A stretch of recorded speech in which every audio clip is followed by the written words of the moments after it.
স্বরাষ্ট্র মন্ত্রণালয় বলল মদ যদি বন্ধ হয়ে যায় উচ্ছৃঙ্খলতা বাড়বে, সন্ত্রাস বাড়বে। কারণ সুইপার, ডম, ক্লিনার,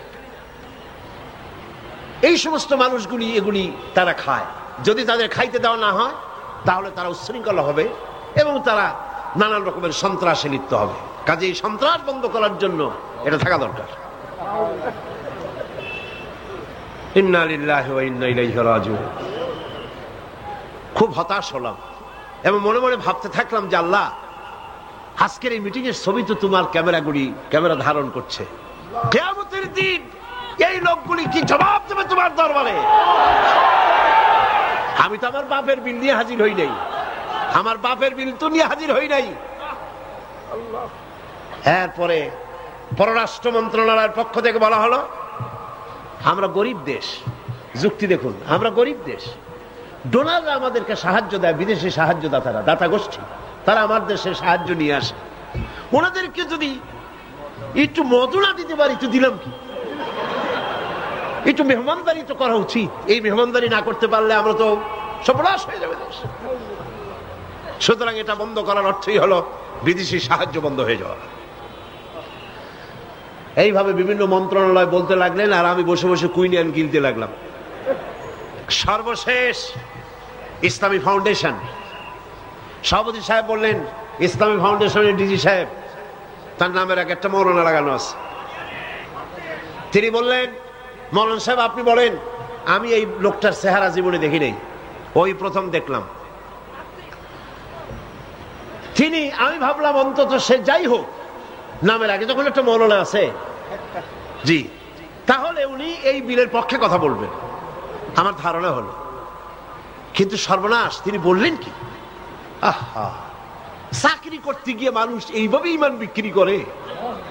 অবাক হলাম আমি। চাকরি করতে গিয়ে মানুষ তার ইমান বেচে। তিনি বললেন, এই বিল আমি তার কথাই কোট করছি, আমার সব মুখস্থ। তিনি বললেন, এই বিল আমি আগে পাই নাই, মিটিং এ এসে বিলটা পেলাম। বিল পড়ে দেখলাম যিনি বিল উত্থাপন করেছেন তিনি একটি ধর্মীয় আবেগের উপরে ভিত্তি করে এই বিল পেশ করেছেন। এটি হচ্ছে ইসলামের নামে আরেকটি অনইসলামিক কাজ। তিনি বললেন এইটা এর কারণ হলো যুক্তি। শোনেন, যুক্তি, কত বড় আলেম তিনি, সোজা কথা। তিনি বলছেন যে আমার দেশে অমুসলিমরা আছে, আমার জন্য যেটা হারাম সেটা তাদের জন্য হালাল, আমাদের জন্য যেটা হালাল সেটা তাদের জন্য হারাম। আমার দেশে অমুসলিম বহুত আছে, সুতরাং আমরা যদি মদ নিষিদ্ধ করি অন্য জাতির উপরে তা জুলুম হবে। আর আল্লাহ বলেছেন লা ইকরাহা ফিদ্দীন,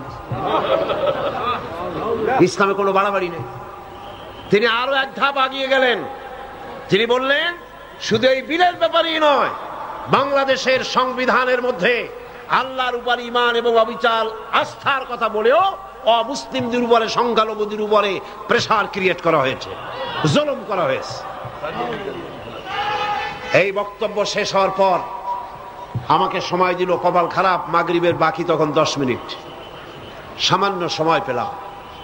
আমি বললাম, সভাপতি সাহেব, এতক্ষণ পর্যন্ত আপনার আমন্ত্রিত মেহমানেরা যেসব আইনের বই দিয়ে কথা বলেছেন সেগুলো আইনের বই, আর আমি যে আইনের কিতাব দিয়ে আজকে আপনাদের সামনে দলিল নিয়ে এসেছি সে আইনের কিতাবখানি হচ্ছে আকাশের নিচে জমিনের উপরে সর্বশ্রেষ্ঠ আইনের কিতাব, যার নাম কোরআন শরীফ। আমি যে বিল পেশ করেছি এই বিল আমার বানানো নয়, এটি মানুষের তৈরি করে নয়। আপনার অর্থ মন্ত্রণালয় বলেছে 28 কোটি টাকার ক্ষতি হবে প্রতি বছর, 28 কোটি টাকার ক্ষতি হবে রাজস্ব ইনকাম থেকে মদ বন্ধ করলে। কিন্তু আমি বলতে চাই, আল্লাহ পাকের নিষিদ্ধ জিনিসকে আপনারা হালাল করবেন, 28 কোটি নয়, বন্যার পানির মতো হাজার হাজার 28 কোটি টাকা আল্লাহ বন্যার পানি দিয়ে ভাসায় দেবে। আপনারা ঠেকাইতে পারবেন না, ঠেকাতে পারবেন না। খেতে দেওয়ার মালিক কে? ইমাম খোমেনিকে আমেরিকান প্রেসিডেন্ট বলেছিলেন, আমার বন্দীদেরকে ছেড়ে দাও, কূটনীতিকদেরকে ছেড়ে দাও, যদি না ছাড়ো তাহলে তোমাদের খাদ্য এবং রসদ যা আমরা পাঠাই ইরানে তা পাঠানো বন্ধ করে দেব। ইমাম খোমেনি ভর্সনে সিটই করছিলেন নাকি? খোমেনি সাহেব কি বললেন? ইতিহাস সাক্ষী। খোমেনি সাহেব বললেন, আমেরিকার প্রেসিডেন্ট সাহেব, তুমি খাবার দেবা না এই কথা কইয়া ভয় দেখাও কারে? আমি তো সেই জাতি যার বছরের ভিতরে 1 মাস উপাস থাকা ফরজ, বছরে 1টা মাস না খেয়ে থাকা ফরজ। তুমি আমারে ভয় দেখাও না খেয়ে থাকা, তোমার খাদ্যের পরোয়া আমি করি না। সুতরাং ভয় তো করতে হবে আল্লাহ পাক। খাদ্য দেওয়ার মালিক তিনি, খাবারের মালিক দেওয়ার মালিক কে? আল্লাহ রাব্বুল আলামিন বলেছেন, ওয়ালাউ আন্না আহলাল কুরা আমানু ওয়াত্তাকাউ লাফাতাহনা আলাইহিম বারাকাতিম মিনাস সামাই ওয়াল আরদ। দেশের লোকেরা, জনপদের লোকেরা যদি আমার উপর ঈমান আনে আর আমাকে ভয় করার নীতি যদি অবলম্বন, আকাশ আর জমিনের সব বরকতের দরজা আমি আল্লাহ তাদের জন্য খুলে দেব। ফ্যানটা বন্ধ করো। রিস্ক দেওয়ার মালিক তো আল্লাহ। কে মালিক? আল্লাহ পাক। আল্লাহর হারাম জিনিসকে আপনারা জারি রেখে 28 কোটি টাকা পাওয়ার লোভ করছেন। কত 28 কোটি চলে যাবে ঠিক পাবেন না। পেঁয়াজের ঝাঁজ কত টের পান না এখন? পেঁয়াজের ঝাঁজ কত? এক সময় সিলেটের নাম ছিল 2টি পাতা 1টি কুড়ির দেশ, ঠিক না? 2টি পাতা 1টি কুড়ির দেশ সিলেট। আর এখন 2টি কাঁচামরিচ 1টি পেঁয়াজের দেশ বাংলাদেশ। মানুষ যখন নিজের দাম বোঝে না তখন আল্লাহ জিনিসের দাম বাড়ায় দেয়। দাম কার? পেঁয়াজের নাম। আর কার দাম? মানুষের দাম। মানুষ তার দাম বোঝে নাই, আল্লাহ কাঁচামরিচের দাম বাড়াই দেয়। যা, পেঁয়াজের দাম, কাঁচামরিচের দাম, হাবিজাবির দাম বাড়িয়ে গেল, মানুষেরা না খেয়ে মরতেছে। সুতরাং আপনারা ঠেকাবেন কি করে? স্বরাষ্ট্র মন্ত্রণালয় বলছে উচ্ছৃঙ্খলতা বাড়বে। আশ্চর্য কথা। আল্লাহ বলছেন উচ্ছৃঙ্খলতা কমবে, আর আপনি বলতেছেন বেড়ে যাবে। কি আশ্চর্য কথা। স্বাস্থ্য মন্ত্রণালয় বলছে যে স্বাস্থ্য খারাপ, স্বাস্থ্য ভালো হবে মদ খাইলে, না খাইলে স্বাস্থ্য খারাপ হবে।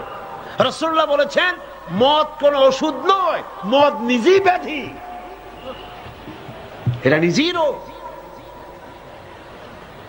তারপর বললাম পররাষ্ট্র মন্ত্রণালয় বলেছেন বিদেশি দাতারা আমাদেরকে সাহায্য দেবে না মদ না দিলে।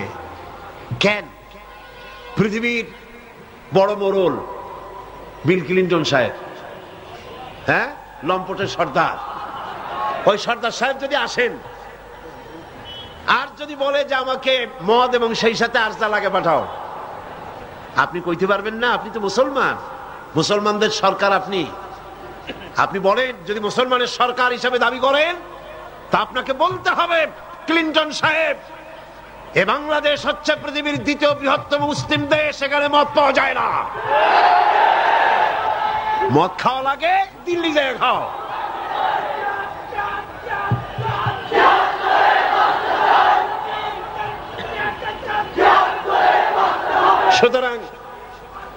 সুতরাং কথা হচ্ছে মেহমানদারি মদ দিয়া করা যাবে না। রাসূল কারীম সাল্লাল্লাহু আলাইহি ওয়াসাল্লামের কাছে মদ নিষিদ্ধ করোনা আয়াত যখন নাজিল হলো, এই আয়াত যেটা আমি পড়লাম, একজন সাহাবী এসে বললেন, হুজুর আমার কাছে কিছু মদ আছে, আমি এখন করবো কি? দেখেন, আমি সেইখানে সেই মিটিং এ বললাম, সেই সাহাবী জিজ্ঞেস করলেন, হুজুর আমি করবো কি? কোন ইহুদির হাদিয়া দিয়ে দেই? আল্লাহ নবী বললেন, মদ নিষিদ্ধকরণ আয়াত যখন নাজিল হয়ে গেছে, এখন এই মদ যদি কারো কাছে অবশিষ্ট থাকে, না তা খাওয়া যাবে, না তা হাদিয়া দেওয়া যাবে, না তা বিক্রি করা যাবে, রাস্তায় ফেলে দাও। ফেলে দেওয়া ছাড়া এর কোনো পথ নাই। আল্লাহ নিষিদ্ধ করা জিনিস হারাম, এই জিনিস দিয়ে মেহমানদারি করা জায়েজ নাই। এমন কি রাসূলুল্লাহ কথাও বলেছেন, আপনারা শুনে রাখুন, কোন অনুষ্ঠানে আপনি গেছেন, আপনি জানতেন না যে সেখানে মদ সার্ভ করা হবে, কিন্তু আপনি গিয়ে দেখলেন যে ওখানে মদ দেওয়া হচ্ছে, রাসূলুল্লাহ বলেছেন আল্লাহ এবং পরকালের বিশ্বাস যদি কলিজার মধ্যে থাকে ওই অনুষ্ঠান পরিত্যাগ করো, বেরিয়ে যাও। এই মদের অনুষ্ঠানে তুমি বসতেও পারো। সর্বশেষ বললাম, আজকে ফাউন্ডেশনের ডিজি তিনি বলছেন আশ্চর্য কথা, আমার দেশে অমুসলিম আছে তাই কোরআনের আইন আমি চালু করব না, এটা তাদের উপরে জুলুম হবে। রাসূলুল্লাহর উপরে যখন এই আইন নাজিল হয় তখন মক্কা মদিনায় ইহুদি খ্রিস্টান ছিল না, তো তাদেরকে উপলক্ষ করে রাসূলুল্লাহ কি আইন বন্ধ করে রাখছিলেন? না, বরং বললেন সাহাবীরা, তখন তো মাইক ছিল না, রেডিও নাই, মাইক নাই, ফ্যাক্স নাই, পত্রপত্রিকা নাই, টেলেক্স নাই, টেলিভিশন নাই। হুজুর বললেন যাও রাস্তায় রাস্তায় এই আয়াত চিল্লায় পড়ো। সাহাবায়ে কেরাম রাস্তায় নেমে গেলেন, এই আয়াত ইন্নামাল খামরু ওয়াল মাইসিরু ওয়াল আনসাবু ওয়াল আজলামু রিজসুম মিন আমালিশ শাইতানি ফাজতানিবু, যাও পড়ো। সবাই চিল্লায় পড়তে লাগলেন। ইতিহাস সাক্ষী, তারা যখন তেলাওয়াত করতেছিলেন রাস্তায় রাস্তায়, যেই সব মুসলমান মদ পান করতেছিলেন তখন যার হাতে মদের গ্লাস ছিল কোরআনের আয়াত শুনে মদের গ্লাস নিক্ষেপ করলেন। যিনি গলায় নিয়েছিলেন, মুখে নিয়েছিলেন, কুড়ি করে ফেলে দিলেন। যিনি গিলেছিলেন গলার মধ্যে আঙ্গুল দিয়ে বমি করে ফেলে দিলেন। যার ড্রামের ভিতরে, হাড়ির ভিতরে মদ ছিল, লাথি মেরে পাতিল ভেঙে দিল, আর মদ রাস্তাগুলি প্রবাহিত হয়ে গেল। শাসনতন্ত্র, আমার দেশের সংবিধানের ভিতরে আল্লাহর উপরে ঈমান এবং অবিচল আস্থার কথা বলা হয়েছে, সেইটাও নাকি অমুসলিমদের উপরে জুলুম করা হয়েছে। আমি জিজ্ঞেস করতে চাই, আমার দেশের হিন্দুরা আল্লাহকে অস্বীকার করে? হাসতে কনকান করে? আল্লাহ না বলুক, ভগবান তো বলে, ব্রহ্মা তো বলে, উপরওয়ালা তো বলে, ঈশ্বর তো বলে, বিধাতা তো বলে। খ্রিস্টানরা আল্লাহকে অস্বীকার করে? চিল্লায় বলেন করে? বৌদ্ধরা করে? এই দেশের কিছু নাস্তিক মুরতাদ ছাড়া আল্লাহকে কেউ অস্বীকার করে না। সুতরাং আমার দেশে আল্লাহর উপর ঈমান এবং অবিচল আস্থার কথা সংবিধানে যা লেখা হয়েছে, এটাকে পরিবর্তন করতে চাইলে বাংলাদেশে আগুন জ্বলবে, কেউ ঠেকাইতে পারবে না।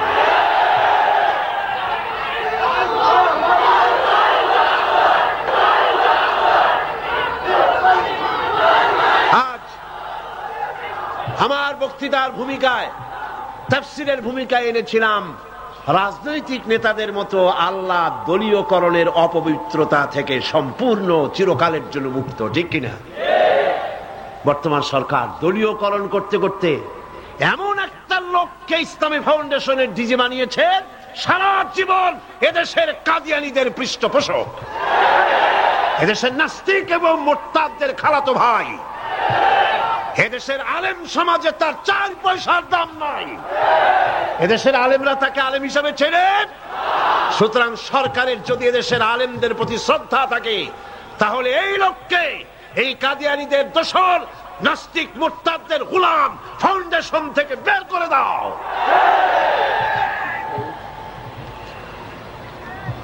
আল্লাহ পাকের নিষিদ্ধকরণ, নিষিদ্ধকৃত আইনগুলি চালু করে দিয়া শান্তি পাবা না, চিরকাল ক্ষমতায় টিকে থাকবা মনে করো না, ঠিক কিনা?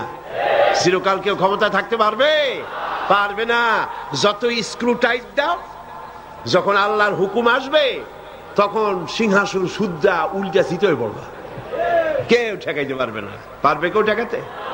ইন্না বাতশা রাব্বিকা লাশাদীদ। আল্লাহ পাক বলছেন তোমার রবের, তোমার পরওয়ারদিগারের ধরপাকড়টা অত্যন্ত সিরিয়াস হয়। 2 বছর পর একবারের জন্য এটা উঠলো, আমি সব কথা বলতে পারলাম না, মাগরিবের আজান হয়ে গেল। আমাকে বলা হলো এই বিল আবার আরেকদিন আমরা মিটিং করব। সেদিন পার্লামেন্ট চলাকালীন সময় এই বিলের উপর রিপোর্ট দেওয়া হলো। আমি দাঁড়ায়া বিধি অনুযায়ী কথা বলতে চাইলাম, কথা বলতে পারলাম না, কথা বলতে দেওয়া হলো না। যাই হোক, সেটা ভিন্ন কথা। আল্লাহ পাকের কাছে ছেড়ে দিয়েছি। আমরা চাই পৃথিবীর 2য় বৃহত্তম মুসলিম দেশ বাংলাদেশ, এখানে মদ এবং জুয়া নিষিদ্ধ ঘোষণা করা হোক। আপনারা চান কিনা? চান কিনা? চান কিনা? এইটা নিষিদ্ধ ঘোষণা করার জন্য সেই সরকারের জন্য সম্ভব নয় যেই সরকার নিজেই মদ এবং জুয়ায় অভ্যস্ত। এটা তো তার পক্ষেই সম্ভব, এটা সেই সরকারের পক্ষে সম্ভব যারা নিজেরা মদ এবং জুয়াকে জাহান্নামের আগুনের মতো মনে করে, শুয়ারের মাংসের মতো হারাম মনে করে, তাদের পক্ষেই সম্ভব। সুতরাং আজ আল্লাহ রাব্বুল আলামিন বলছেন, যেটাই হলো সফলতার মানদণ্ড, দুনিয়ার চৌহদ্দির ভিতরে এই সফলতা নির্ভর করে না।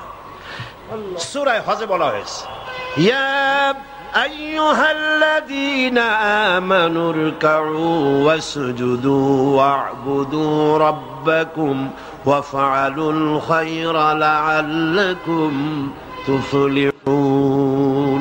হে বিশ্বাসীরা, রুকু করো, তোমরা রুকু এবং সিজদা করো, আর নিজের রবের বন্দেগী করো, নেক কাজ করো। এই কাজগুলি করলে তোমরা সফল কাম হতে পারবে। সফলতার মানদণ্ড এখানেই আল্লাহর হুকুম, আল্লাহর আনুগত্যের সামনে নিজের মাথা নত করে দেওয়ার মধ্যেই, এটার মধ্যেই রয়েছে সফলতা। আল্লাহ পাক সেই কামিয়াবি দুনিয়া এবং আখিরাতে আমাদেরকে দান করুন। আমরা বলি আমিন, আমরা বলি আমিন। এর ফলে আল্লাহ পাক আরেকটি গুরুত্বপূর্ণ কথা সামনে বলছেন। আল্লাহর কথা সবই গুরুত্বপূর্ণ। আল্লাহর কথা কি? সবই গুরুত্বপূর্ণ।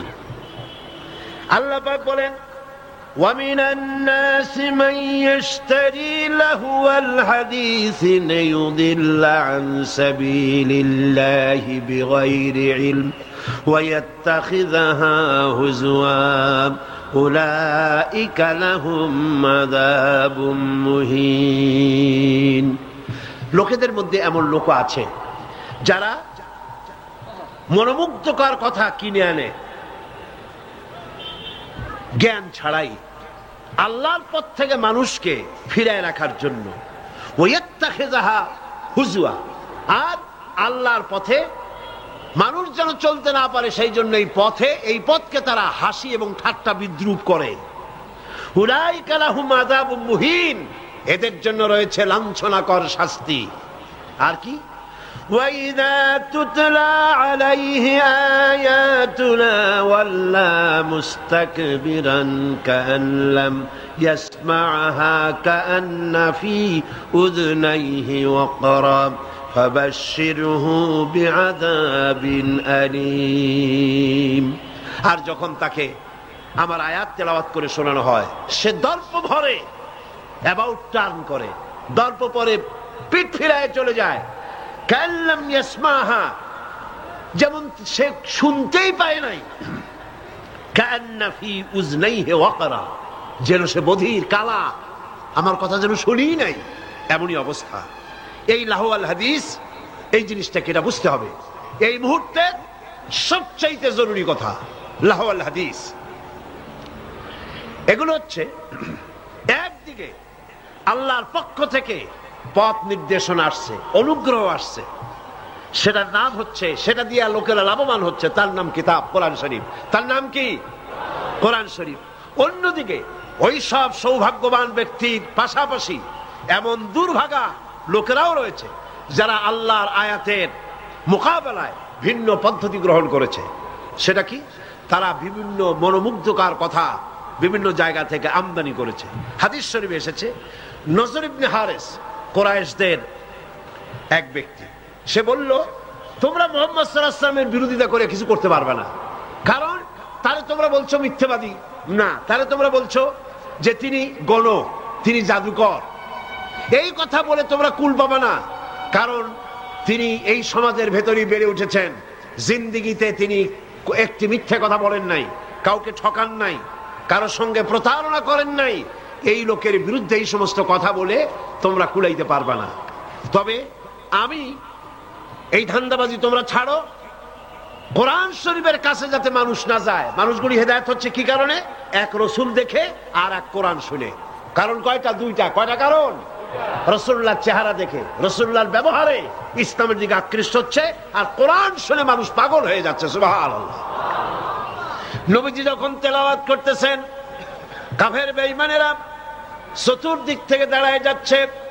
রাসূলুল্লাহর তেলাওয়াত শুনে শুনে নিজেদের অজান্তে চোখের থেকে পানি পড়তেছে আর মুখ দিয়া বেসাখতা বেরিয়ে যাচ্ছে, লা ইলাহা ইল্লাল্লাহু মুহাম্মাদুর রাসূলুল্লাহ। সূরা পড়ে লা ইলাহা লা ইলাহা লা ইলাহা ইল্লাল্লাহু মুহাম্মাদুর রাসূলুল্লাহ। নজর বিন হারিস বলল, মুহাম্মদ সাল্লাল্লাহু আলাইহি ওয়াসাল্লামের বিরুদ্ধে কথা বলে ইসলাম থেকে সরাইতে পারবা না। আমি বুদ্ধি এঁটেছি, আমি এক কায়দা করব, দেখবা লোকেরা এখানে আর আসবে না। সেটার জন্য সে চলে গেল বাগদাদ। মক্কা থেকে বাগদাদ ইরাক চলে গেল। ইরাক থেকে পুরানা রাজা বাদশাদের কিসসা কাহিনী কিনে আনলো। সেই কিসসা কাহিনী কিনে এনে সেইগুলি কিসসার এক বিরাট আসর বসাইলো। আর সেই আসরকে আরো আকর্ষণীয় করার জন্য নর্তকী, সুন্দরী, গায়িকা, নায়িকা এদেরকে আনা হলো। এই দিয়ে মানুষকে কোরআন থেকে ফিরায় রাখার জন্য চেষ্টা করলো। আর ইসলামের রাস্তাকে, কোরআনকে ঠাট্টা বিদ্রুপ তারা করতে লাগলো। বন্ধুগণ, আল্লাহ রাসূল আখিরাত এবং নৈতিক চরিত্রে শোনার ইচ্ছাই যেন লোকেরা হারিয়ে ফেলে, সেই জন্য এই চেষ্টা তারা করলো। যেমন আজকাল ইসলাম থেকে দূরে সরাবার জন্য চেষ্টাটা চলছে। এই চেষ্টা চলতেছিল রাসূল করিম সাল্লাল্লাহু আলাইহি ওয়াসাল্লামের সময়। কোরআন যাতে শুনতে না পারে সেজন্য নায়িকা এনেছে, গায়িকা এনেছে। সেজন্য তারা গল্পের আসর বসিয়েছে, সাংস্কৃতিক আন্দোলন করেছে। এগুলি করে কোরআন থেকে ফিরাবার হাজারো প্রচেষ্টা করেছে। আর আজও একই পদ্ধতিতে গোটা জাতিকে চরিত্রহীন বানাবার লাহওয়াল হাদিস দিয়ে প্রচেষ্টা চলছে। ঠিক কিনা? ঠিক কিনা? আজ দেখেন দেশের সরকারের নর্তকী, গায়িকা, নায়িকা বন্যার পানির মতো ভারত থেকে আসতেছে। ঠিক কিনা? শরীরে সামান্য একটু কাপড় রেখে প্রচন্ড শীতের মধ্যে কাপড় চোপড় ভালাই দিয়া তারপরে নেচেছে হোটেলের ভেতরে ঢাকায় গত বছর। এবারও সেই মহিলাকে আবার আনা হয়েছে। হয় না? আনা হয় নাই? ঠান্ডার ভিতরে সমস্ত কাপড় ফেলে দিয়ে নাচানাচি করেছে। দর্শকরা ঘরমুক্ত হয়েছে। নাউযুবিল্লাহি মিন যালিক। এরপরে আল্লাহর কোরআনের পথে বাধা দেওয়ার জন্য নাচ, গান, নাটক, সিনেমা ইত্যাদির আমদানি করা হচ্ছে। এগুলি করে ইসলামের পথে বাধার সৃষ্টি করা হচ্ছে। দর্শন বাড়তেছে, চরিত্রহীনতা ক্রমান্বয়ে বাড়তেছে। এগুলি সব হচ্ছে লাহওয়াল হাদিস। এগুলি কি বলুন?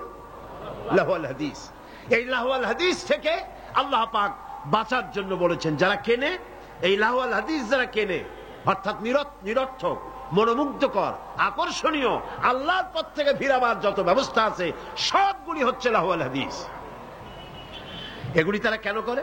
এগুলি করে লিয়ুদিল্লা আন সাবিলিল্লাহ, আল্লাহর রাস্তা থেকে মানুষগুলোকে ফিরাবার জন্য, আর কোনো কারণ নেই।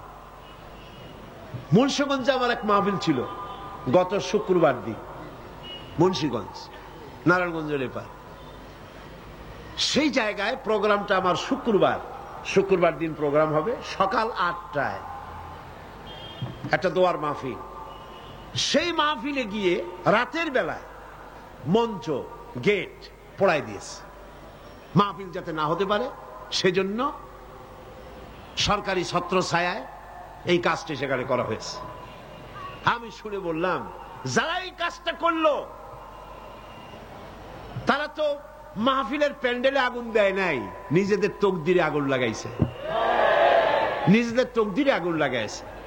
জীবনে তো গানের প্যান্ডেলে আগুন দাও নাই, থিয়েটারের গেটে আগুন দাও নাই, জীবনে কোনোদিন যাত্রার প্যান্ডেলে আগুন দাও নাই।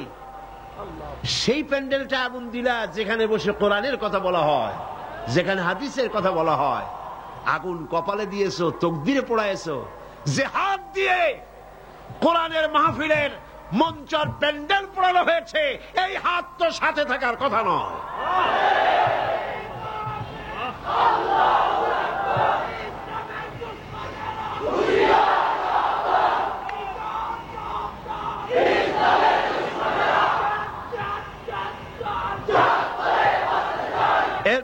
পাক বলছেন এদের অবস্থাটা কি, এরা ওয়াত্তাখিযাহা হুজওয়া, আল্লাহর পথে আহ্বানকারীদেরকে তারা ঠাট্টা বিদ্রূপ করে।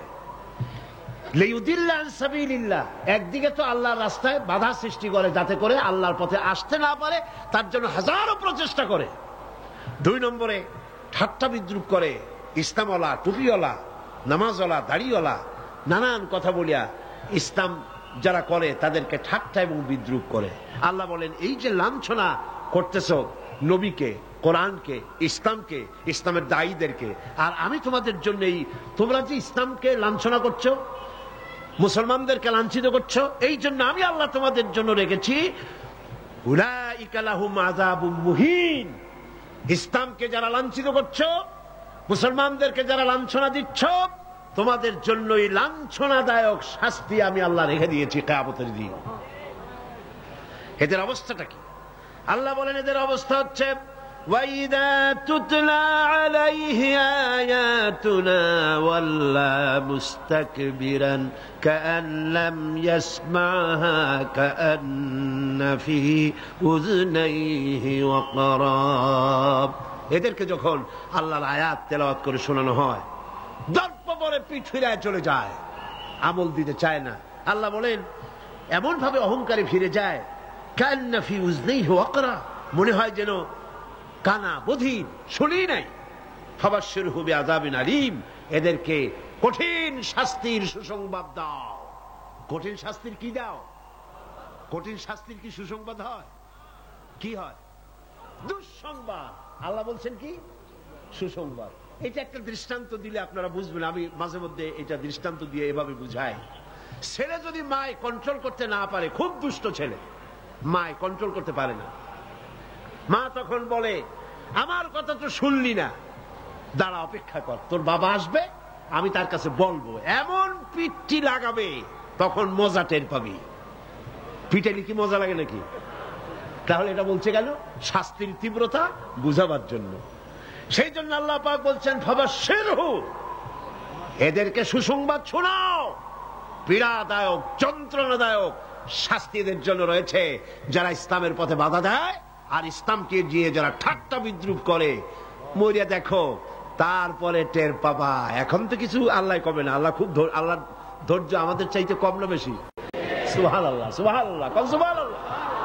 চিন্তা করা যায়, আল্লাহ যদি আমাদের মতো এইরকমের বদমেজাজি হইতেন, মেজাজ খারাপ হইতো, কবে ভাঙ্গে চুরে সব শেষ করে ভালাইতেন। আল্লাহর কত ধৈর্য, সুবহানাল্লাহ, কত ধৈর্য। আল্লাহ অপেক্ষা করতেছেন, সময় দিচ্ছেন। ওয়ায়ামুদ্দুহুম ফি তুগয়ানিহিম ইয়ামাহুন, আল্লাহ পাক সার্কাসদেরকে, সীমালঙ্ঘনকারীদেরকে ঢিল দিচ্ছেন, কর যদ্দুর পারিস কর। তারপরে যখন প্রান্ত সীমায় চলে যায়, এরপর আল্লাহ পাক ধরেন, আর যখন ধরেন তখন ছাড়াই নিতে পারে এমন ক্ষমতা পৃথিবীর কারো। আল্লাহ পাক বলছেন ইন্নাল্লাযীনা আমানু ওয়া আমিলুস সালিহাতি লাহুম জান্নাতুন নাঈম খালিদিনা ফিহা ওয়াদাল্লাহি হাক্কান ওয়া হুয়াল আজিজুল হাকীম। নিশ্চয়ই যারা ঈমান এনেছে, আমলে সালেহ করেছে, তাদের জন্য রয়েছে নিয়ামতে পরিপূর্ণ জান্নাত। সুবহানাল্লাহ।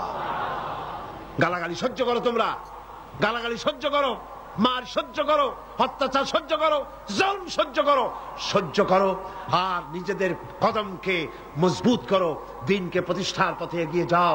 আল্লাহ পাক বলছেন আমি তোমাদের জন্য নিয়ামতে পরিপূর্ণ জান্নাত রেখেছি, ওদের জন্য দুনিয়া, তোমাদের জন্য জান্নাত। সুবহানাল্লাহ। হুনাইনের যুদ্ধ থেকে, হুনাইনের জিহাদ থেকে রাসূলুল্লাহ যখন ফিরতেছিলেন, ফেরার পথে গনিমতের মালগুলি ভাগ করতেছিলেন, গনিমতের মাল ভাগ করছিলেন, তখন মক্কা শরীফ থেকে যে সমস্ত মুসলমানরা এসেছিলেন তাদেরকে রাসূলুল্লাহ বেশি দিলেন, ছাগল বেশি দিলেন, গনিমতের মাল ছাগল বেশি দিলেন, উট বেশি দিলেন, আর আনসারদেরকে কম দিলেন।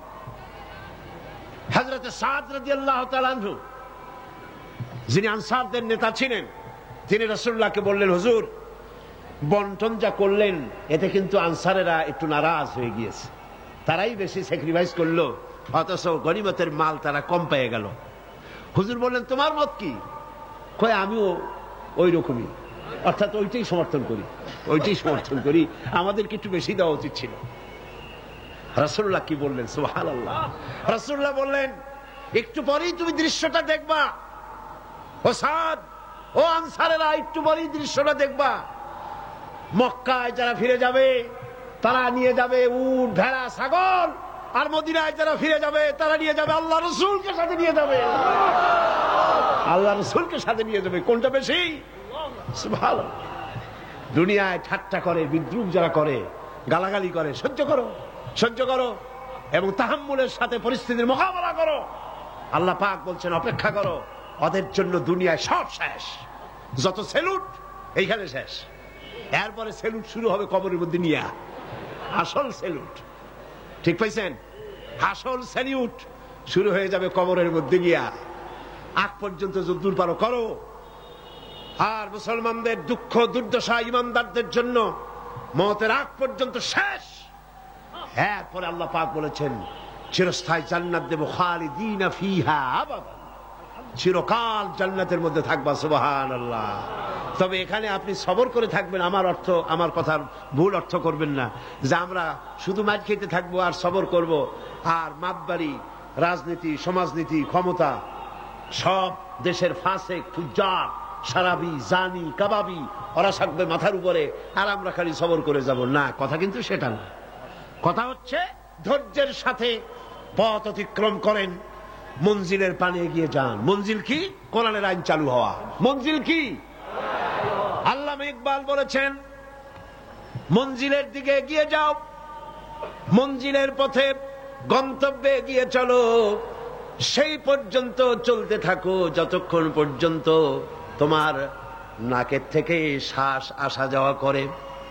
যতক্ষণ পারো মঞ্জিলে পৌঁছাবার জন্য দৌড়াও। যখন দৌড়াতে পারবে না, পায়ে যখন শক্তি নাই, তখন হামাগুড়ি দাও। হামাগুড়ি দিয়াও যখন এগোতে পারো না, গড়াতে থাকো। যখন তাও পারো না, তখন মঞ্জিলের পানে তাকায় থাকো, যতক্ষণ চোখের পাতা তোমার স্তব্ধ হয়ে না যায়। চোখের পাতা নীরব নিস্তব্ধ না হওয়া পর্যন্ত মঞ্জিলের পানে তাকায় থাকো। আমরাও ধৈর্য ধারণ করে পরিস্থিতির মোকাবেলা করব। ওরা অস্ত্র নিয়ে আসবে, আমরা অস্ত্র ধারণ করব। সেই অস্ত্র বন্দুক নয়, কামান নয়, রিভলভার নয়, স্টেনগান নয়, এসএলআর নয়, দুনিয়ার মানুষের বানানো অস্ত্র নয়। ওদের অস্ত্রের মোকাবেলা করব ইমানের অস্ত্র দিয়ে, চরিত্রের অস্ত্র দিয়ে। কিসের অস্ত্র দিয়ে? চরিত্রের অস্ত্র দিয়ে, ইমানের অস্ত্র দিয়ে এদের মোকাবেলা করব। আর ইনশাআল্লাহ বাংলার জমিনে দ্বীন প্রতিষ্ঠা আমরা করব ইনশাআল্লাহ। আল্লাহ পাক বলছেন এইভাবে যারা ঈমান আনবে, আমলে সালেহ করবে, ওদের জন্য জান্নাতুন নাঈম, নিয়ামতে পরিপূর্ণ জান্নাত দেব, খালিদিনা ফিহা, ওর মধ্যে তারা চিরকাল থাকবে। ওয়াদাল্লাহি হাক্কান, আল্লাহর প্রতিশ্রুতি অকাট্য। আল্লাহ ওয়াদা খেলাপ করেন?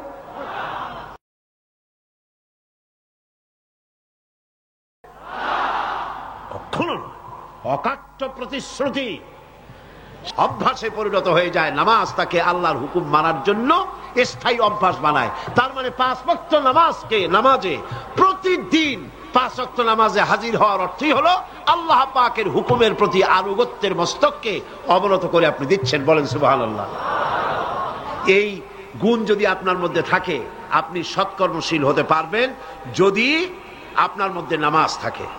আর যাকাত, এটা হচ্ছে তাদের মধ্যে সৎকর্মশীল ওই সব ব্যক্তি যারা যাকাত আদায় করে, মানে আত্মত্যাগের প্রবণতা তাদের মধ্যে থাকবে, আত্মকেন্দ্রিক হবে না, পার্থিব সম্পদের মোহ তাদের মধ্যে থাকবে না, বরং এগুলি তারা ছড়িয়ে দেবে যারা নিডি পিপুল, যারা পুয়ার পিপুল, জনগণের কাছে, গরিবদের কাছে এই সম্পদ তারা পৌঁছে দেবে। আর তৃতীয়, তারা আখিরাতে বিশ্বাসী হবে। আখিরাতের বিশ্বাসটাই তাদের মধ্যে দায়িত্ববোধের সৃষ্টি করবে। আখিরাতের বিশ্বাস ছাড়া দায়িত্ববোধের সৃষ্টি হয় না। কথা বুঝে আসে?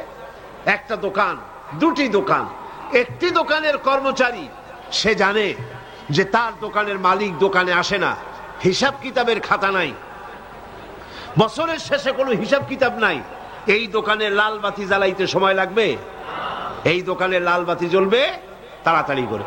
কিন্তু আরেকটি দোকান, যেই দোকানের কর্মচারীরা জানে, সেলসম্যানেরা জানে, মালিক নিজে এই দোকানের খোঁজ খবর নেয়, গোয়েন্দা বিভাগের লোকেরা মাঝে মধ্যে আসে, আর বছরের শেষে হিসাব করে মালিককে বুঝাই দেওয়া লাগবে বাকিতে কত, বিক্রি করছি কত, লাভ হয়েছে কত, ক্যাশে কত, সবকিছু বুঝাই দিতে হবে। এই দুই কর্মচারী কি একরকম হবে নাকি? হবে নাকি? যে ব্যক্তি জানে দোকানের মালিক আসে না, হিসাবের কোনো খাতা নাই, তার দোকানে লাল বাতি জ্বলবে, পাইকারি দরে যা বিক্রি করবে সব পকেটে নিয়ে ঢুকাবে। আর যেই দোকানের কর্মচারী বুঝবে হিসাব কিতাবের খাতা আছে, সে কখনো বিক্রিত পয়সাকে, বিক্রয়কৃত টাকাকে, মালকে বিক্রি করে যে পয়সা হয়েছে এটাকে সে পকেটের ভিতরে রাখবে না, চুরি মারা করবে না, ভিতরে রেখে দেবে। এটাই হলো আখিরাতে বিশ্বাসী। অবিশ্বাসীদের একটি দৃষ্টান্ত, যাদের কাছে পরকাল নাই, তারা হচ্ছে eat, drink and be merry, do ফুর্তি নো চিন্তার দলের লোকেরা। খাও আর ফুর্তি করো, দুনিয়া কি মজা লে লো, দুনিয়া তোমারি হ্যায়। খাও দাও ফুর্তি করো, দুনিয়া তোমার। নাউজুবিল্লাহি মিন যালিক। এ হচ্ছে ভোগবাদী। ভোগবাদের দিকে মানুষদেরকে আকৃষ্ট করছে, যা খুশি তাই করো, কেউ দেখার নাই। কিন্তু ওই সব মানুষ যারা পরকালকে বিশ্বাস করে, ওয়াবিল আখিরাতি হুম ইউকিনুন, যারা পরকালকে বিশ্বাস করে, তারা এইভাবে ইট, ড্রিঙ্ক আর বিমেরিতে বিশ্বাসী হতে পারে না। তারা দায়িত্বহীন কথা বলতে পারে না, দায়িত্বহীন কাজ করতে পারে না। সমস্ত কথা এবং কাজ দায়িত্বপূর্ণভাবে সে আদায় করে, সেহেতু সে জানে যে আমার সমস্ত কথা লেখা হচ্ছে। মা ইয়ালফিযু মিন কাওলিন ইল্লা লাদাইহি রাকীবুন আতীদ। এমন কথা সে বলে না যে কথা ফেরেশতারা রেকর্ড করে না রাখে। তার কথাগুলি রেকর্ড হয়, তার কাজগুলি রেকর্ড হয়। এই জন্য যে ব্যক্তি মুমিন, আখিরাতকে বিশ্বাস করে, দায়িত্বহীন কথা সে বলতে পারে না। বলেন সুবহানাল্লাহ। আমাদের সমস্ত কথা আর কাজ রেকর্ড হয়ে যাচ্ছে, হিসাব হচ্ছে কিয়ামতের দিন, এগুলি আমাদের সামনে পেশ করা হবে। সুতরাং আল্লাহ রাব্বুল আলামিন এই তিনটি মৌলিক গুণ এখানে পেশ করেছেন। এই তিনটি গুণ যদি থাকে তাহলে এ লোকটি ভালো হবে। এটা হলো মৌলিক, ফান্ডামেন্টাল। কি কি? একটি হচ্ছে নামাজ, বলেন একটি কি? নামাজ। আরেকটি হচ্ছে যাকাত। নামাজ পড়লে পরে স্থায়ীভাবে আল্লাহর আদেশ মানার ব্যাপারে অভ্যস্ত হবে, বলেন আলহামদুলিল্লাহ। 2 নম্বরে যাকাত আদায় করলে আত্মকেন্দ্রিক হবে না, আত্মত্যাগী হবে, এবং মানুষকে, দুঃখী দরিদ্র মানুষের পাশে দাঁড়াবার মতো মনোবৃত্তি তৈরি হবে। 3 নম্বরে আখিরাতে বিশ্বাস, সৎকর্মশীল হওয়ার জন্য আখিরাতে বিশ্বাস। আর আখিরাতে বিশ্বাসী হলে পরেই মানুষ কেবলমাত্র দায়িত্ববান হতে পারে, দায়িত্বহীনের মতো কাজ সে করবে না।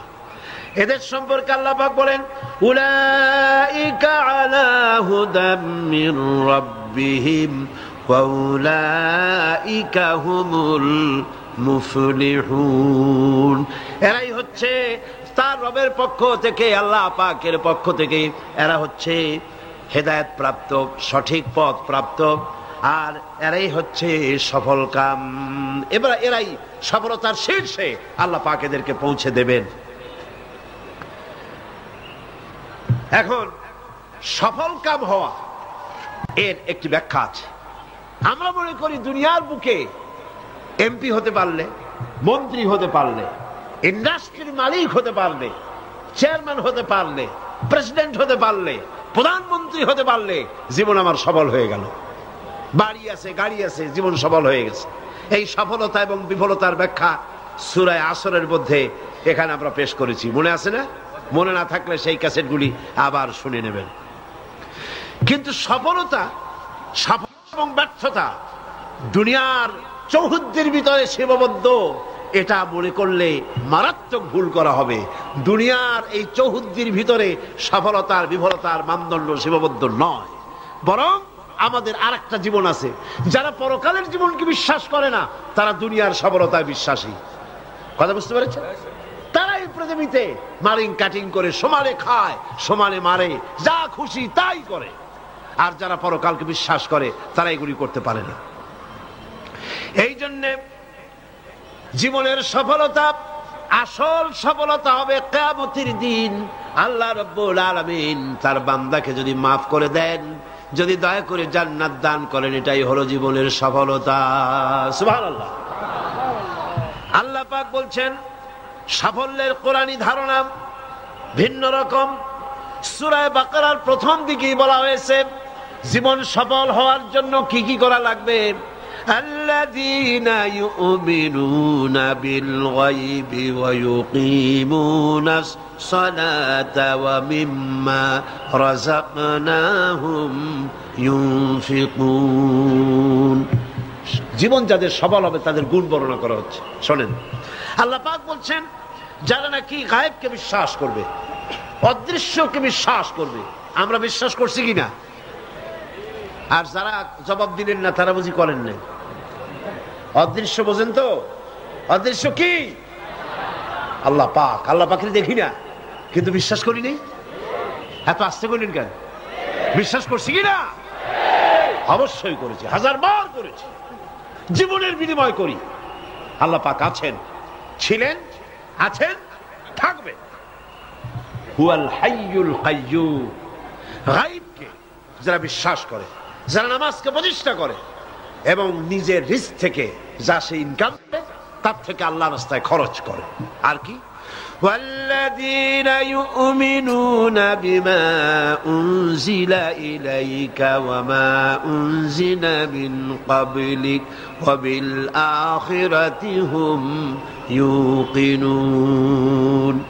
আর যারা আপনার প্রতি যে কিতাব অবতীর্ণ হয়েছে সেই কিতাবের উপরে বিশ্বাস করে, এর পূর্বে যত কিতাব এসেছে ওই কিতাবের উপরেও বিশ্বাস করে, ওয়াবিল আখিরাতি হুম ইউকিনুন, এবং পরকালকে বিশ্বাস করেছে যারা, তারা কি? এবার আসতেছে আসল কথাটা। উলাইকা আলা হুদাম মির রাব্বিহিম ওয়া উলাইকা হুমুল মুফলিহুন। এরাই হচ্ছে সত্য পথ, সত্য পথের উপরে রবেন তার মালিকের পক্ষ থেকে, মালিকের দেখানো পথের উপরে প্রতিষ্ঠিত, এবং এরাই সফল কাম। সুবহানাল্লাহ। এরাই সফল কাম। জীবনের সফলতা আর বিফলতার ব্যাপারে সূরা আলে ইমরানের মধ্যে বলা হয়েছে, ইয়া আইয়ুহাল্লাযীনা আমানু সবিরু ওয়া সাবিরু ওয়া রাবিতু ওয়াত্তাকুল্লাহা লাআল্লাকুম তুফলিহুন। হে বিশ্বাসীরা, সবরের পথ অবলম্বন করো, বাতিল পন্থীদের মোকাবেলায় দৃঢ়তা অর্জন করো। জীবন সফল হওয়ার পথ দেখুন। জীবন সফল হবে কিসে? হে বিশ্বাসীরা, সবরের পথ অবলম্বন করো। মাথা গরম করো না, মাথা ঠান্ডা রাখো, সবরের পথ অবলম্বন করো। এই সবরের ব্যাখ্যাও আমরা এখানে করেছি। তারপরে বাতিল পন্থীদের মোকাবেলায় দৃঢ়তা দেখাও, এরপরে হকের পথে উঠে পড়ে লেগে যাও।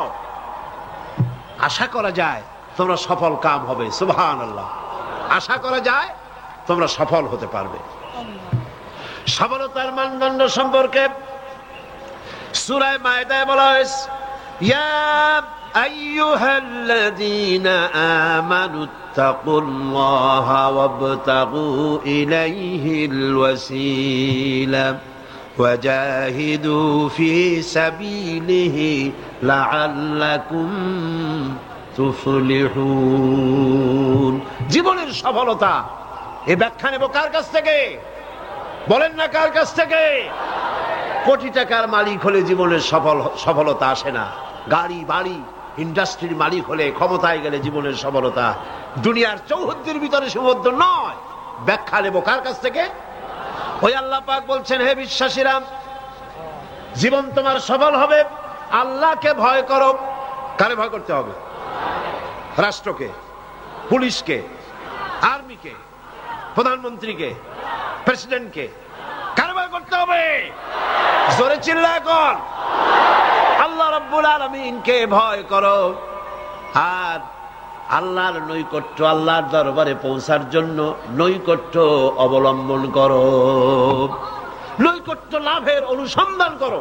আল্লাহর কাছে যাওয়ার জন্য নৈকট্য লাভের অনুসন্ধান করো। ওয়াবতাগু ইলাইহিল ওয়াসিলা, এর তাফসীর করা হচ্ছে আমলে সালেহ, নেক কাজ করো, সেই নেক কাজগুলি তোমার জন্য জান্নাতে যাওয়ার ওসিলা হয়ে যাবে। সুবহানাল্লাহ। ওসিলা তালাশ করো। আর হলো আল্লাহর পথে সাধনা করো, চেষ্টা করো, মুজাহিদা করো, জিহাদ করো, সংগ্রাম করো, তাহলে তোমাদের জীবন সফল হয়ে যাবে। আবার সফলতার মানদণ্ড সম্পর্কে সূরা মায়েদার অন্য আয়াতে আল্লাহ পাক বলেন, ইয়া আইয়ুহাল্লাযীনা আমানু ইন্নামাল খামরু ওয়াল মাইসিরু ওয়াল আনসাবু ওয়াল আজলামু রিজসুম মিন আমালিশ শাইতানি ফাজতানিবুহু লাআল্লাকুম তুফলিহুন। হে বিশ্বাসীরা, মদ, জুয়া, মূর্তি পূজার বেদী, ভাগ্য নির্ণায়ক স্বরসমূহ শয়তান কর্তৃক উদ্ভাবিত নোংরা কাজ, এইসব শয়তানি ঘৃণ্য কার্যকলাপ থেকে বিরত থাকো। শয়তান চায় মদ এবং জুয়ার মাধ্যমে তোমাদেরকে আল্লাহর জিকির স্মরণ থেকে গাফিল করে দিতে, তোমাদের পারস্পরিক, তোমাদের মধ্যে শত্রুতা বৃদ্ধি করে দিতে চায়। ফাহাল আনতুম মুনতাহুন, এগুলি শোনার পরেও কি তোমরা এই মদ আর জুয়া থেকে ফিরে থাকবে না? কে বলতেছেন? কে বলতেছেন? এর থেকে ফিরে থাকো, লাআল্লাকুম তুফলিহুন, আশা করা যায় তোমরা সফল কাম হবে। আমরা সফলতার আশা করি আল্লাহ নিষিদ্ধ জিনিসকে জারি করে দিয়ে, আল্লাহ নিষেধ করা জিনিসগুলি চালু করে দিয়ে তার মধ্যে সফলতা আশা করি। আর আল্লাহ বলেন, আমার নিষিদ্ধ করা জিনিসগুলিকে দুনিয়ার বুকে নিষেধ করো, বন্ধ করে দাও, তাহলে সফল হবে। প্রসঙ্গক্রমে আমি আপনাদের সামনে বলতে চাই, 1996 নির্বাচনে আমি পার্লামেন্টে আসার পর মদ জুয়া নিষিদ্ধকরণ বিল 96, এই বিল আমি উত্থাপন করেছিলাম, বিল পেশ করেছিলাম। আপনারা নিশ্চয়ই পত্রপত্রিকায় দেখেছেন, দেখছেন না? সেই বিল উত্থাপন করার পর স্পিকার সাহেব কমিটিতে পাঠিয়ে দিলেন, সংসদীয় কমিটিতে পাঠিয়ে দিলেন। সুদীর্ঘ 2 বছরের ভিতরে এই বিলের কোনো খোঁজ নাই। মারাত্মক ডিপ ফ্রিজের অতল তলে বিল পড়েছিল। সেখান থেকে 15/10/98 তারিখে 2 বছর পর প্রথম আমার বিলের ব্যাপারে একটি মিটিং ডাকা হলো সংসদের কমিটি কক্ষে। আমি এই ঘটনা শুনেছি এই কারণে, এই আয়াতের সঙ্গে রিলেটেড জীবনের সফলতা আর বিফলতার মানদণ্ড কোথায়। আমরা মনে করি আল্লাহ নিষিদ্ধ করা জিনিসগুলি চালু করলেই জীবনে সফলতা আসবে, আর আল্লাহ কয় আমার নিষিদ্ধ করা জিনিসগুলি রাষ্ট্রীয়ভাবে নিষিদ্ধ করলেই জীবন সফল হবে। মিটিং বসলো, সেই মিটিং অন্তত 50-60 জন লোক আসছেন। কারা এসেছেন? বিভিন্ন মন্ত্রণালয়ের সিনিয়র অফিসার, সচিব, উপসচিব পর্যায়ের লোকেরা এসছেন। এমপি আসছেন কয়েকজন, সরকারি দলের, বিরোধী দলের। আমাকে তো ডেকেছে। আমার মনে হলো, আশান্বিত হলাম, 2 বছর পরে হলেও বিল তো মরে নাই, জিন্দা আছে। এবং আমার মনে হলো যে এতগুলি মুসলমান এখানে, মনে হয় আমার এই বিলের পক্ষেই তারা কথা বলবেন, এটা আমি আশা করলাম।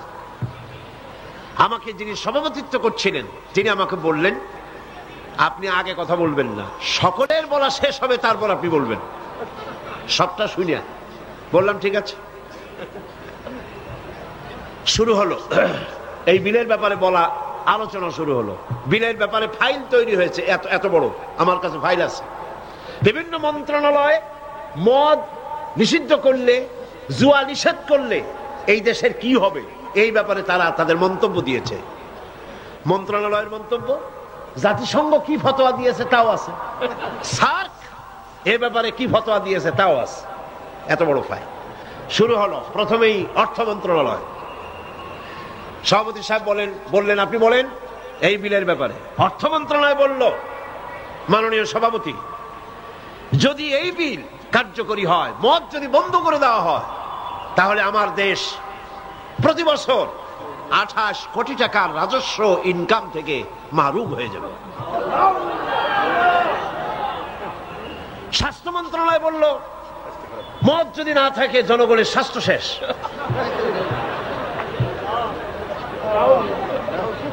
ব্যাখ্যা দিচ্ছি, তাদের বক্তব্যের ব্যাখ্যা।